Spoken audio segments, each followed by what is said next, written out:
Welcome to the Cloud Council. Today, we're going to be talking about workplace computing beyond 2020. And I'm delighted to be joined by Graham Watt, CEO of Softcat, and by Mark Chillingworth, a CIO and CTO community editor and commentator. Let's now consider the opportunity. So we talked a little bit about this earlier, which is this concept of phase one of modernizing the workplace and shifting to remote working. And how, in your words, I think, Graham, that's perhaps what we've done in the short term out of necessity.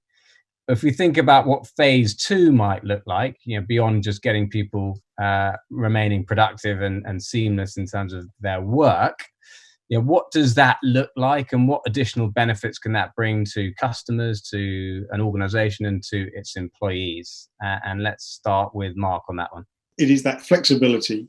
And I think phase one was very much about the infrastructure. Now it's about taking that, there's that saying, isn't it? Work is not somewhere you go, it's something you do. It's very much building on that you take your work to your clients, to your customers. And I think that's going to be a huge opportunity. There's been some terrible stories come out of this pandemic, but there's also been some amazing visions of hope. And I think actually, as you've just said, the technology has all been there. The IT departments have not had the applause they absolutely deserve. And now they really are the champions of the opportunity to take the technology of our organizations out to the customer and out into the wider world. Yeah, agreed, Mark. And Graham, I know you talk to a lot of customers. What are you seeing where they see the most opportunity to modernize, to perhaps capture new market share, new markets? Where are you focusing your attention, and where are you seeing customers focus their investments?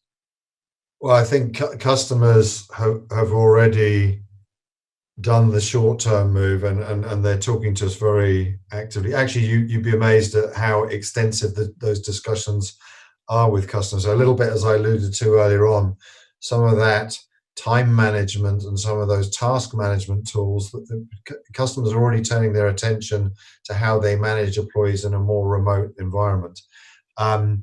We've had people coming to us and asking us, how can we help them with all of the social distancing requirements that we're all going to have in an office environment? They want to come to us to start providing that. So we've got a collaboration tool, team, that historically have been focused on AV and video conferencing and some of the collaboration applications. Now their remit seems to have kind of potentially exploded.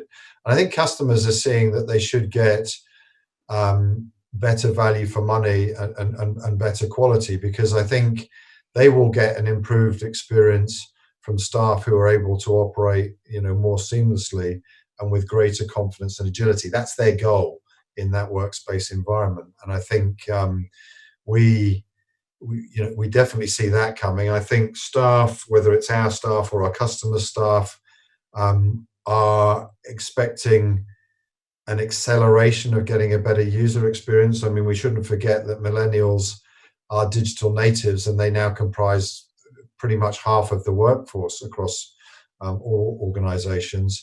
And companies are really having to kind of narrow that gap between personal and business IT experience. And employees are used to having a pretty good personal IT experience. And to Mark's point, they want flexibility as well. So, and they're increasingly demanding to decide when and where they will work. So I think organizations need to look at not just keeping their existing employee base happy, but it can be a competitive advantage for organizations hiring as well when talent's scarce. And then your other point around how should the organization benefit? I think ultimately the organization should see a clear benefit around reduced risk, reduced cost, and increased productivity and peace of mind. Not just employing some of the things we've said, but touching on also greater deployment of AI and RPA. I think I can see that being accelerated too. So further movement to kind of more consumptive behaviors around IT, cloud adoption, greater appetite for variable cost versus fixed cost, and lower risk of business interruption, security breaches, I think that's what organizations will be looking to achieve here. So spend less and automate more, I think, will be very high on, or is very high on their agendas. Well, thank you very much again to Graham Watt and Mark Chillingworth for joining me as my guest this week and for your terrific insights into this topic. And thank you to you for joining me again this week. For more business and technology insights, you can visit nutanix.com/CXO. See you next time.